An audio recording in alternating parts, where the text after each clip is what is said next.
And so let's talk about sort of the overview of what happens when a patient comes to a room.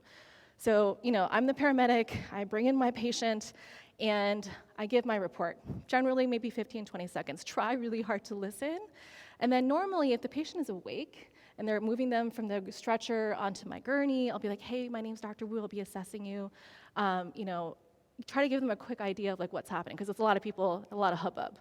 And then you want to go quickly into your primary survey, right? And if you have additional questions for your paramedics later, you can say, hey, can you stand by for a few minutes? I just have a few questions I want to ask you later, but go right into your primary survey. And then we'll talk a little bit about the detail of that. And that might include, depending on if the patient is hypotensive, a FAST, so the Focused Assessment of Sonography and Trauma, that FAST ultrasound exam to assess for bleeding.